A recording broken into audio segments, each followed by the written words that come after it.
Criminals don't care about your business. Are you an easy path in? They're going to go to a Verizon. Verizon's going to be there and spin up a new phone number. They're going to take that phone number. I hate when they're super rehearsed and super dry and they're like a big long fucking commercial. Yes. Hate that. I like when they're like a live stream, interactive, the people are replying to comments. It's kind of more off the cuff.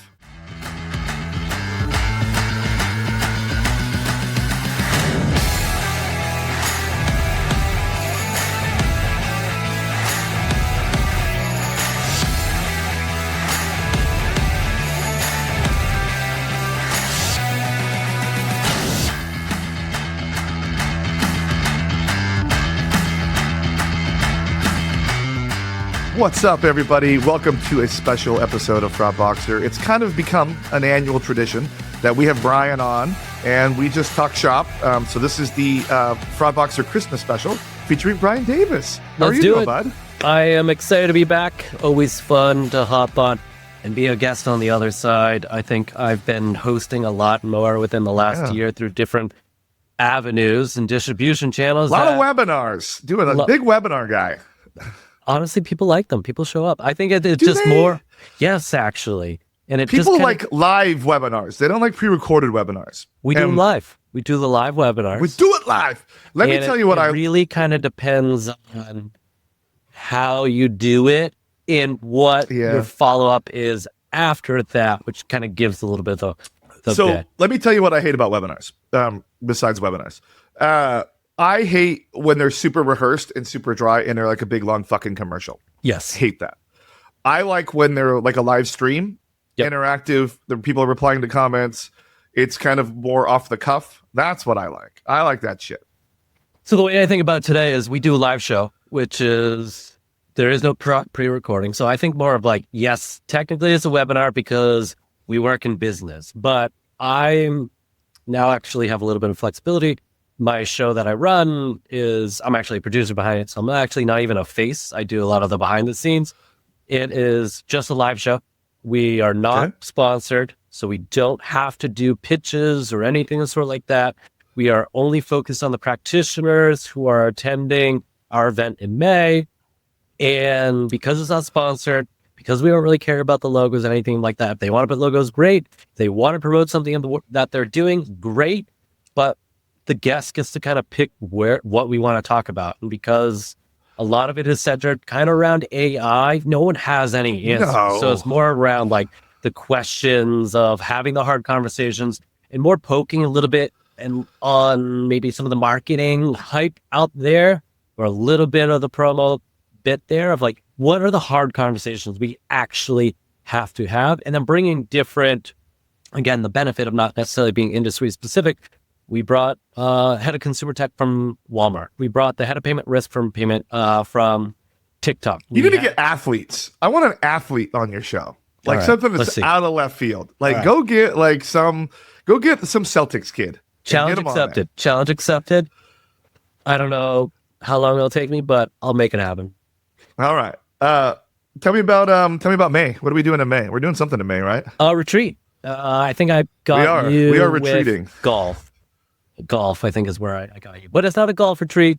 So Say no more, fam. I joined Safeguard, an events company being built by kind of the big dogs in the space, the creators of Money 2020. Mm-hmm. Well, it's one individual. He is the creator of Money 2020, FinTech Meetup, Shop Talk, Retail Club, and a handful of others. And then another founder who's been running retreats at the Broadmoor 5-star resort in Colorado Springs in the private wealth space. And then Matul, our CEO, who's been more on the product side in the identity space for about a decade. The three of them are launching this. I met them, started as an advisor for a couple months. Through the acquisition, I said, you know what? I want to be a little bit tied closer to this. I got some time. How can we make this happen? So that's the people putting it on. But it's really focused on higher quality, higher levels people. So you think senior directors of fraud, chief compliance officers, chief risk officers. So people that you don't normally actually get I like to that. I like attend that in you one buttered me space. up with the senior director there. You buttered me up. That's- I'm listening. I'm paying attention now. You're there. But I am it's there. really focused on that and cross industries. So honestly, like we've talked about this before. Criminals don't care about your business. Are you an easy path in? They're going to go to a Verizon. Verizon's going to be there and spin up a new phone number. They're going to take that phone number. They're going to go to a fintech. They're going to open up a credit card or a bank account. They're going to move money through that. They're going to go test that credit card on a Walmart maybe and say, does this card work? Then they're going to go to somewhere like iHerb and say, oh, we got rejected because Jordan works here. Everything's just being blocked. And then Hell yeah, dude. There ain't no fraud at iHerb because I block all that shit. Exactly. Maybe there might be Every a little transaction. bit of fun money laundering, and they might go to somewhere like FanDuel or Caesars, and then they wipe it all off and say, hey, let's buy some meme coins and money launder all the way through crypto. So that's who we're really bringing together in the space. So again, criminal operations don't care. We want to bring all the right people together in the room to push this conversation forward.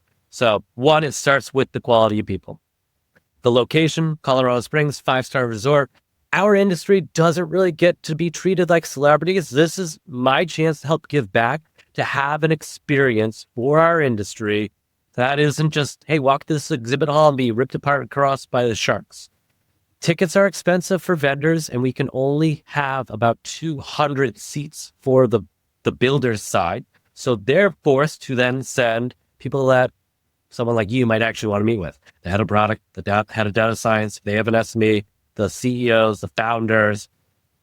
I think you're ignoring most SDRs and AEs. You're only going to really be talking to the people who are building the company and building the product. Those are going to be a lot different conversations. So we've double opt in. I do like when product people come instead of salespeople. You get it's a lot more interesting. They actually care about building a better product. So I've been having more conversations with some of the players in the space, some of the big ones, about like what we want. And I think that it's a really interesting time because there's only been a couple of companies that I've ever really had approach me with like what I want. And because a lot of times they just build what they think we want. And most of the time that's not what we want. So they waste their time, they waste their money, they waste their resources. Yeah. But it's good to see companies coming back around now to kind of actually wonder how we want to use a product and what we want to do. Because I remember like I had a big one in our office. It might have been earlier this year, but it might have been last year. Because I'm losing track of it all. But they were like showing us this cool new tool that they built. Yeah. And I was like, I don't want any of that. That's like literally not why I bought you. I didn't buy this tool to do that. And it was kind of eye-opening for them. I think because they'd spent like, probably 2 years building out this cool thing that they thought was really cool. But if they would have stopped to ask, like, do we want to go backwards? We probably would have all said no. Well, sometimes the hard part they've released a version of it now. That's a more something that we want, but and less what they showed. But it still was. Sometimes they take the wrong feedback though. They might take it from one big client and say, "This solves a problem with one big client," and then build it for other people, and other people don't really care. So that's why actually I'm starting to see advisory more companies boards build. That's what I was going to. That's where I'm going. You beat me to it. More companies are actually starting to build that and getting a spread of their customer client base to ultimately have more aligned feedback there. So I am seeing that become more of a common thing, and not people just saying it to do it because they say it and check the box, but actually providing some feedback. So again, they don't waste cycles upon cycles, burn and churn a couple awesome PMs and engineers for a product that the market doesn't actually want. So I'm going to say it right to the camera, everybody. If you're a solution provider in our space, get your 10 best clients, maybe 2 prospects, fly them somewhere. Don't just call them on a phone or get them on a Zoom. Fly them somewhere, get them in a room, get your product engineers in there, show what you're building, say what you're trying to build, and then ask them if they even want that. And then ask those clients how they use the product, what they want the product to do, and then start building that. It's going to cost you a lot less money to fly those 10 people around than it is to waste 2 years building something that nobody wants. So go ahead and do that. Customer advisory boards, do it. Back to our regular scheduled program. That's the end of the show. So how was your year? What did you see this year that was different? Like besides agentic, let's actually try to leave agentic out for now because there's so much content of that I've already put out, that everybody else has already put out. What surprised you this year besides agentic? I'll just say who people are actually talking to in the market. And I think part of it is what we shall not name is giving some people a little bit of hesitation in, and you also kind of spoke around to like this tool I'm used to, this tool I've used from this company to that company to this company. Are they really building the right features moving forward? It's becoming easier and easier to integrate. It's becoming easier to have different alternatives out there. And really just the conversations, I'm seeing more people in roles like yourself who have wonderful relationships with more than enough companies actually start to have conversations with pre-seed seed companies because of how they're structurally and foundationally built relative to legacy players. I'm seeing from a market-wise, a much more of an aptitude of opening up conversations with companies like that. Doesn't necessarily mean they're buying or investing or closing deals, but just the sole aptitude to start conversations with, at that point, no-name companies versus legacy companies. And I'm seeing some people put pause and hesitation just to the big brands because they're unsure of, if you got me here, are you going to get me to the next phase? So just from a market perspective, I'm seeing a lot more of that than really any other year. And I'll say this coming from starting a pre-seed at a pre-seed company about 3.5, 4 years ago when no one wanted to talk to me. Even being an SME and being just more money was a little tighter oriented. Coming out of 2020. Exactly. But no one wanted to spend time talking to. Now I'm talking with other early stage companies. I'm kind of helping them understand the market, but just seeing the early traction of just the people who are open to actually speaking and learning more about the product, not necessarily, hey, do you want to give feedback? Those go nowhere, but a little bit more productive discovery type conversations early on. Yeah, I say, like coming out of MRC earlier this year, definitely was, the people were more willing. There was like a positivity in the air, I guess. And I will say, the rise and fall of like the big boys. It used to be like you used one of the big boys, Yep. And now like the big boys are just, they're shedding clients like crazy to some of the quote newer players, which have been around, 10 plus years at this point on there. But it is interesting to see like people that had historically been so locked in starting to question what else might be out there. Is there a better way? And that's something that I've been saying for 3.5 years doing this show, is you need to be keep an open mind and see what else is out there. Otherwise you're going to get smoked, is what I always say. But I will say, like, I also have noticed that like the approach from the vendors, the solution providers, seems to be a little more mature. It's not so much as like, can I close a deal today? It's like, this is what it does. Do you have this problem? And that's been a lot more, like, it's easy to swallow that. It's easier to have that conversation when I don't feel I'm being sold, even when I'm being sold. Does that make sense? Like it does. feels... And I think you nailed one other key thing of whether people realize this product marketing or not. People are getting a little bit more clear into the problem they solve and just saying, hey, this is what I solve. Yeah. And we're seeing a lot less we'll decrease your chargebacks, we'll decrease your fraud, and all tools sound the same. I'm actually seeing tools be better. There's still definitely plenty of confusion, but more tools moving away from all tools sound the same, doesn't matter what problem they solve. So they're getting a little bit better at problem clarification and then the solution of how they think about solving the problem. Now it's up to you to say, is this a problem we're solving today? How much does this problem really cost me? But it becomes a lot easier of a conversation for you to digest and say, I don't care about this problem. I solved this problem. This is how I've solved the problem. Or I'm not solving that problem. We're acceptable tolerance today. Maybe 12 months, 18 months, we'll start to worry about this one. It used to be too, another thing that's happened this year is, like, we used to do multi-layer stuff a lot more. And I'm seeing like some of the big players, like I had a tool for identity. I had a tool for email validation. I had a tool for fraud. I had a tool for chargebacks. Like a lot of the major players are starting to branch into those other modules too. Which, we've seen other companies have done that. It's kind of like a cyclical thing, is like, there was one-stop shop before, then we multi-layered, and now it's heading back to one-stop shop. I will say it's cool that a lot of the companies that are doing that are making it fragmented, so you can buy specific modules Yep. in their portfolio instead of buying the one. And it's some of them are doing pretty good at it. It's kind of weird too. Like it comes from like the space that you came from, is like the quick rise and fall of like fraud orchestration. Like I really thought that was going to have longer legs than it did. But what's super crazy that's coming out of the fraud orchestration is the payments orchestration is back. Like it was like that was the thing years ago. It was easier to onboard an orchestrator, get your payments done, because you get all the APMs, and then like the direct ones like the Adyen's and Checkout started doing the APM integrations themselves. But now like Gravies and Primers and all those guys are back again, and they're getting enterprise, which historically they didn't get enterprise. They would get like the SMB players, but now that's kind of been blowing my mind a little bit there. It's like I really like it's cool to see some of like Spec, friend of the show, they've adapted like their orchestration offering to go more into actual like cybersecurity, which was a good pivot for them and the right pivot for them. And it's paying dividends because like the orchestration thing, like it died quick, man. Like that was I think nuts. it's more seen as a feature. And I'll just say the hard part was people are just so used to the current state of everything is siloed. It's just how it is. And one of the big promises is remove your engineering needs to actually get there. And most people are like, well, I don't have engineering, so it still costs me more engineering to get up and running, even if it's significantly easier, and even if I don't have to worry about maintenance downstream.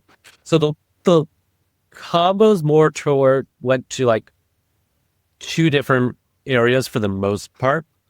One, again, smaller ones of like, we don't have anything. We know what we want to build. We know we're going to build things on. Let's just start with the orchestration, and we can kind of plug in and out what we want. That was that's like an easy idea for quick adoption. But I think that doesn't really make anybody money. That doesn't really like you have to still hit on them even on the commercial side. Like those companies have to grow. You're getting maybe some logos and early excitement and getting some feedback, usage and adoption, but like funding wise, like those might keep the lights on, but they aren't getting you a big raise. The bigger companies, those are the conversation. Now, this is where it was hard for a lot of the orchestration companies. A lot of those are going to be 18-month conversations. That's really hard for if you talk about all of them, because we were all about the same seed, maybe early A phase. The runway with that to nail those bigger stage companies will take almost a lot of the runway. So you could win some of them or be close to near end cycle to them. But a lot of that then went to like, more honestly, data orchestration more than similar, yes, but slightly different into like how people thought about it. And the teams that started to use it more actually had engineering teams and weren't trying to replace engineering teams. It was actually becoming more of a technical product. And the teams that were set up a little bit more technical were more likely versus replacing engineers. So again, now you think about what problem were they trying to solve? The problems of how orchestration started, that necessarily wasn't the right feature to the audience. But if you tweak the audience slightly, their problems similar, but slightly different, that's really where, for at least us, some of the bigger conversations were starting to happen. But again, those take longer, more people involved. So orchestration of like what it started, how you thought about it, of like more the end user being non-technical, getting up and running, that didn't necessarily click. There was lots of early interest, but a lot of people couldn't get it over the hump to the technical teams. Once it started to go more technical, and you saw this with Spec as well, talking to cyber teams, a lot of them tend to be a little bit more technical as well, can kind of adopt and integrate the tooling themselves, but then offload a lot of the maintenance to some of these other products that are out there. So I can't speak for Spec personally. I'm only an outsider and just watch the industry, but I have an assumption that there's probably similarities to my experiences of some of the bigger conversations we were having needed probably technical folks to kind of drive it. And some of the earlier stage was more just foundational, get up and running. But the middle ground, they weren't really technical and they didn't really have enough. Some of those were harder conversations, but those logos, we were able to get some of those as well. Great. What's going on? Like, what's going on in your personal life, man? Tell me a little bit. Yeah, where do you want to start? Now this is turning into What is this therapy. therapy? Fraud therapy. Um, What's the personal big life. year changes? What are some milestones that happened in 2025 for you? For me, dodgeball acquisition is being the first non-founder and non-technical person at an early stage So you're startup. retired.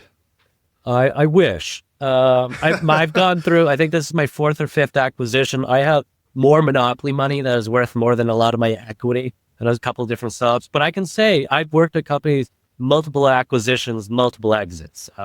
So I guess I could probably put those titles on into it. So this is You my should. Everybody else on LinkedIn does multiple technically exits. this is you my know, like- first acquisition. and then This- put this- X every company you've ever worked at down to your first job in high school. This is my fourth one as a professional, working in fraud as an acquisition.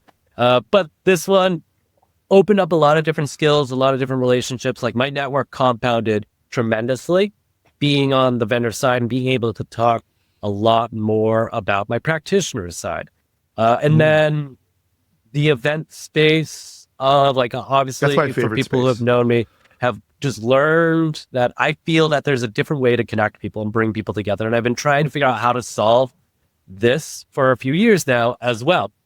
So originally just advising Safeguard, just kind of helping them kind of connect, Yeah. understand some of the market trends and what other conferences do well, what other conferences miss on, because I've attended a handful of them the last couple of years, and I've helped some of them from different types of positions to either meet people, get up and running, content, advisory boards. So I've helped from different capacities, and that was my intention with Safeguard originally, but seeing the early momentum of the types of people that actually signed up before we had a website, just based on kind of what Me? we were talking about, exactly you, of how we were thinking, how they were thinking about, because at this time it was how they were thinking about putting together this event with the networking, not necessarily to be all stage sessions. It's not pay to play. So we're not just going to give a microphone to someone who paid us a ton of money.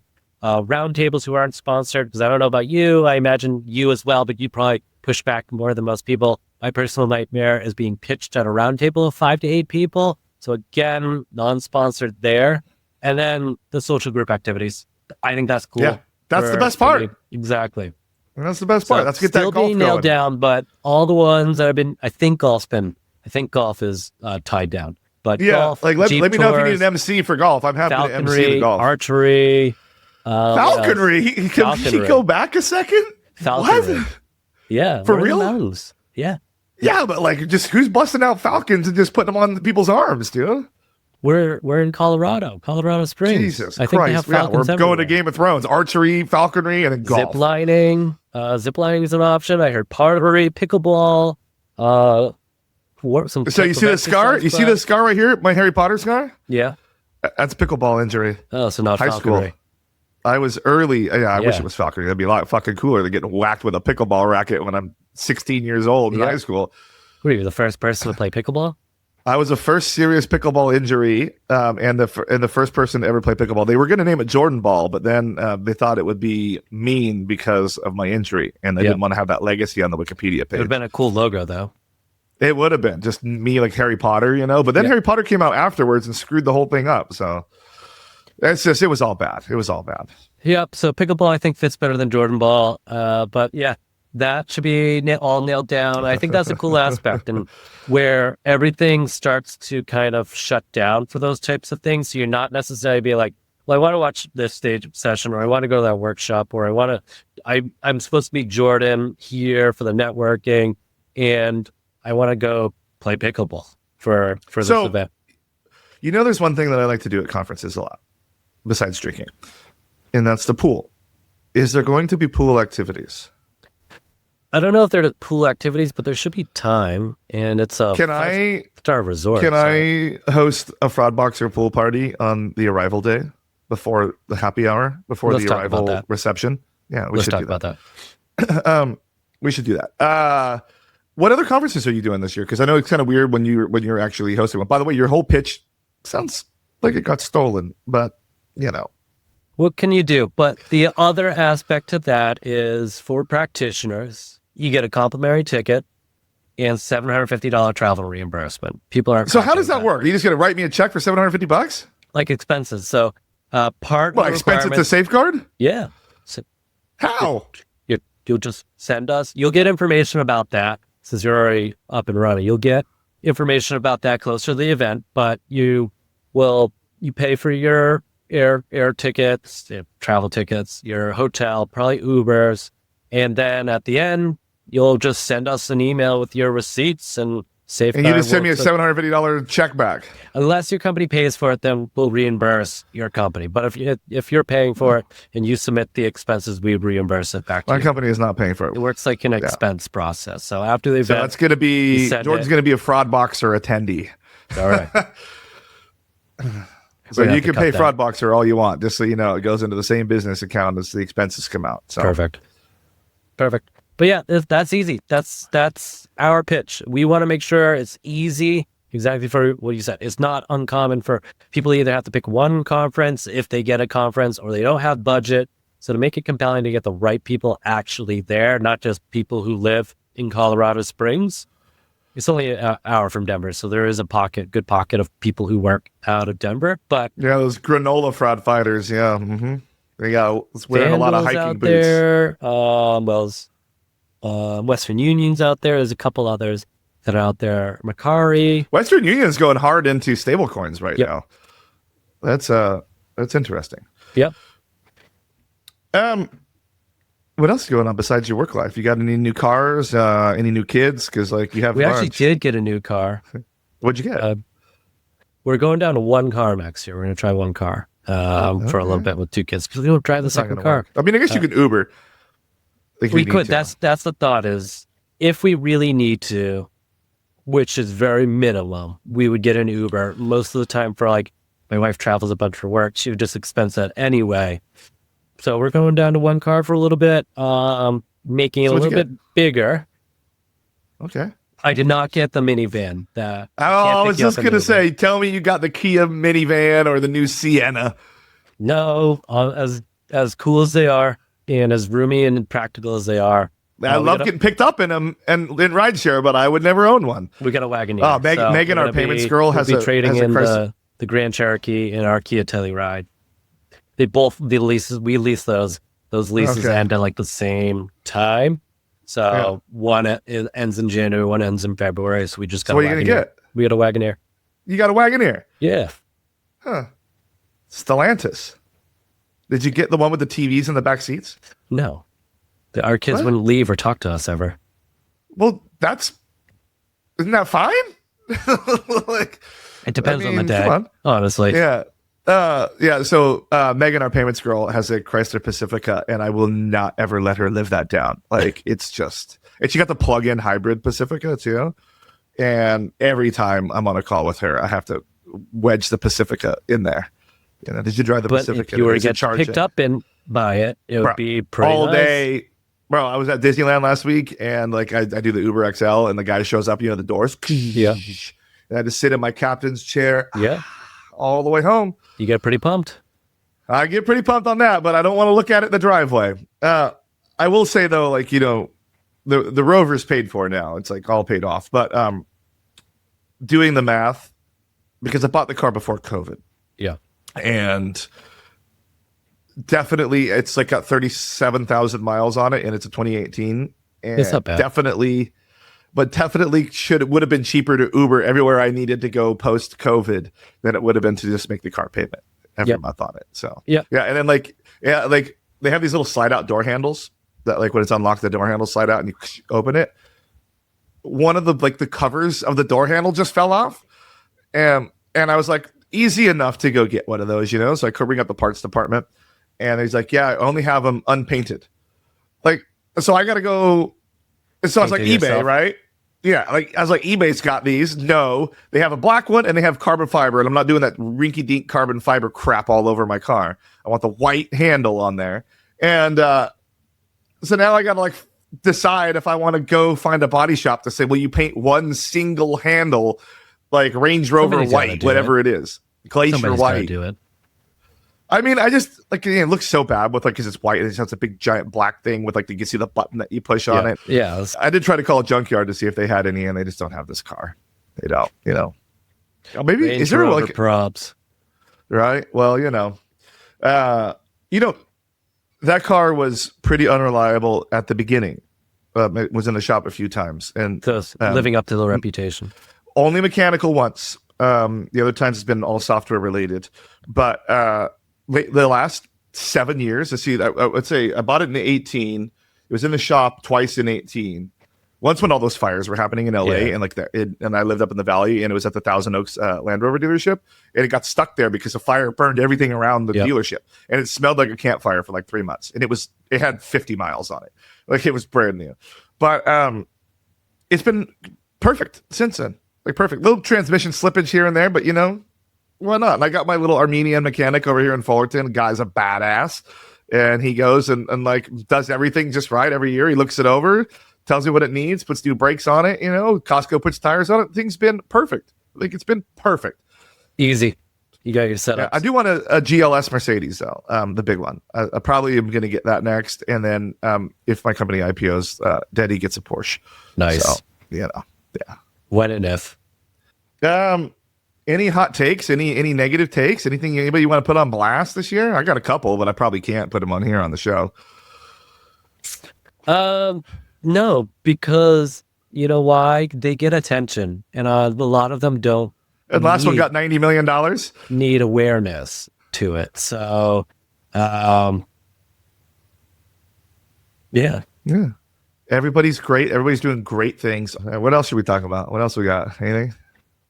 Oh, you know what's been a life hack for me? Because Tell me. I get to work with and talk with Peter View every day. Yeah. Have you boxed him yet? No. But Why? Why? Because he trains. Do a little rope-a-dope on him. Absolute life hack working with Peter. You never know what he's going to get. He's been awesome to work with. But anyone who has met Peter in person knows he's wonderful. He's awesome. But he will bring, I guess it's less of a but. And he'll bring a lot of laughs within your life because sometimes you don't really know what you're going to get with him. Did I tell you what happened last holiday with Peter? Yes. Well, should I tell the audience? Because I don't think I told the audience. Yeah.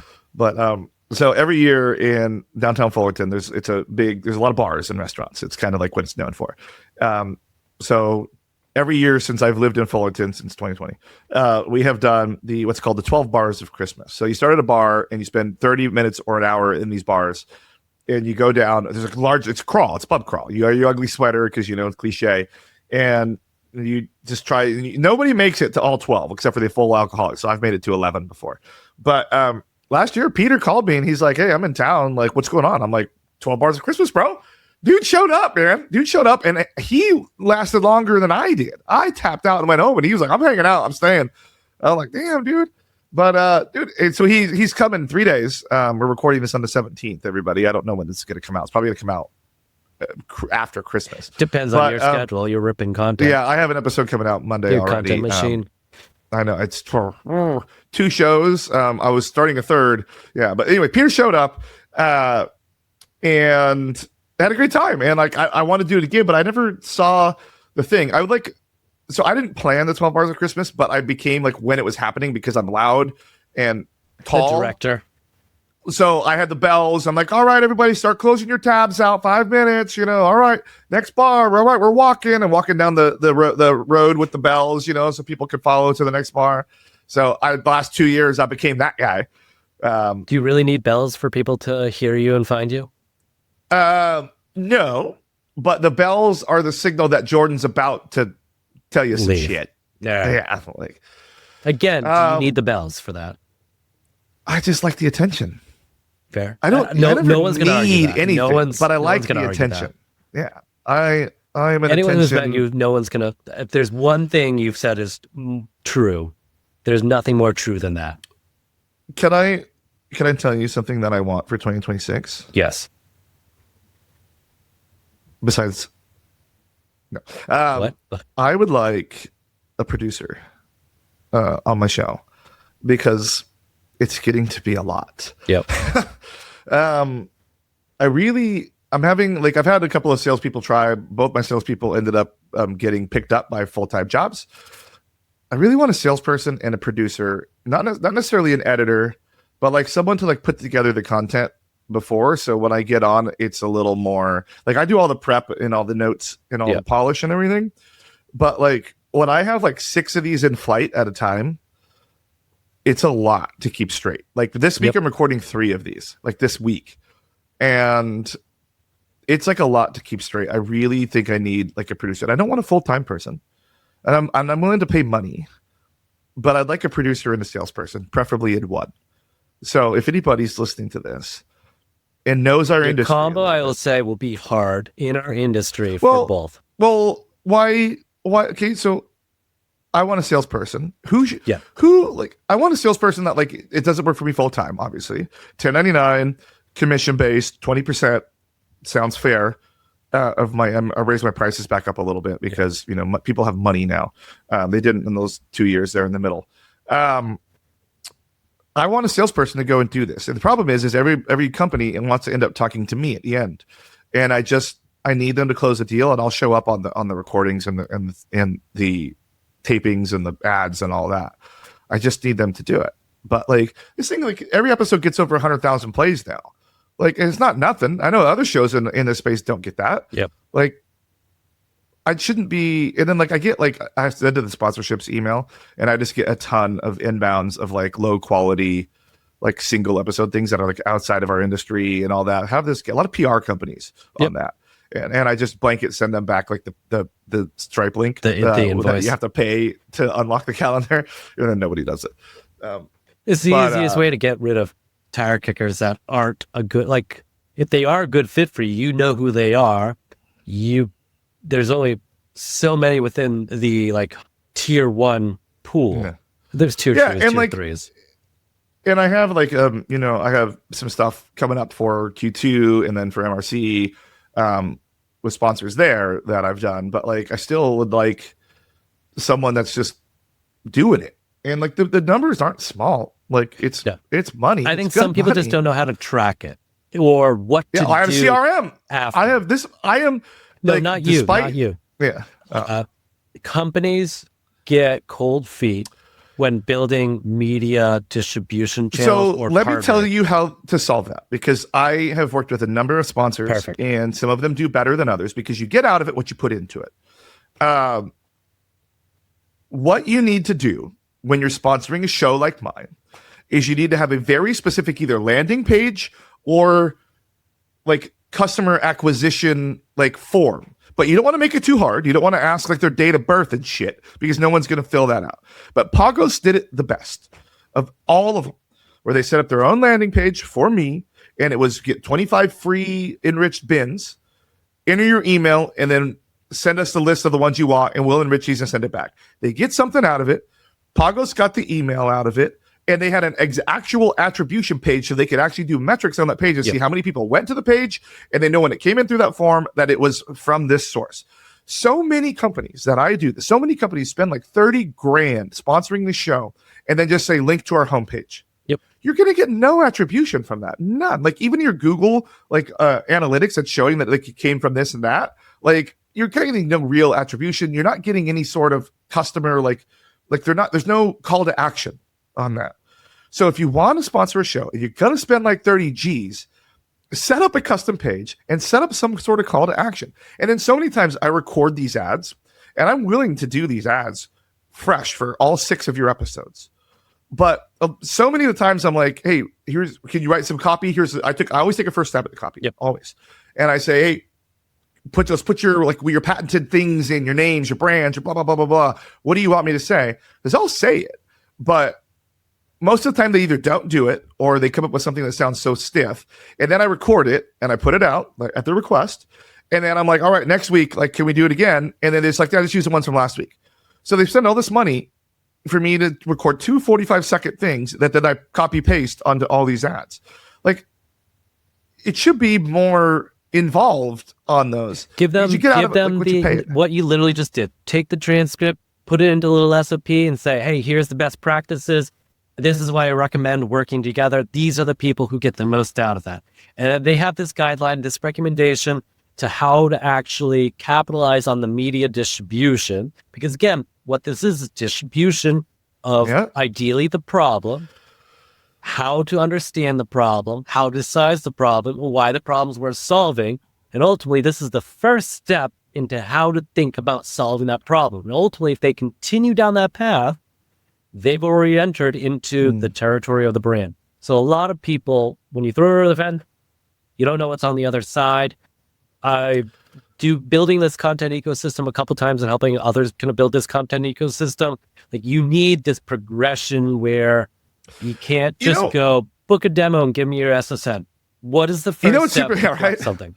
You know what's super crazy is like the long tail from this is better than the immediate.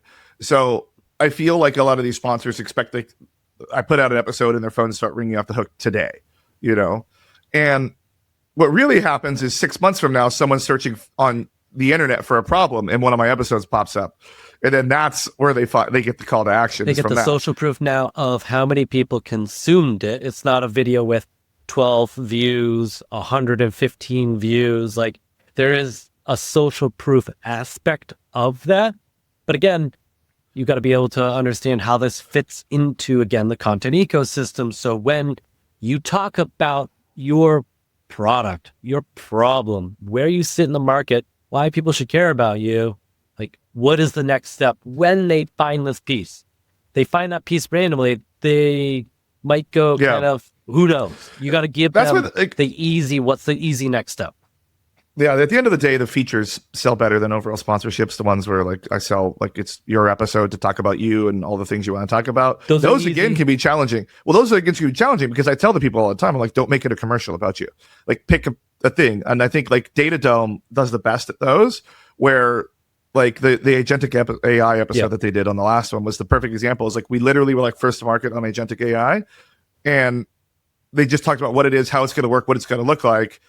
For them, I know the piece that you're thinking about is they've used that as a piece into a greater campaign of multiple places. So instead of also just being one little blip of we appeared on Jordan, they planned out and executed a campaign around this, and you were a killer piece in it. But they thought about the progression of how all the pieces come together versus a one-off piece into here. And again, that's things I've talked about with other companies of when you want to work with some other partners, where does this fit into your narrative? What are you trying to do? Is there an event you're going to? Is there something you're sponsoring already? Like there's ways. One of the things too, I try to leverage. I try to push away a little bit on some of the event stuff because it makes the content not evergreen. It makes it very, very, very like time oriented.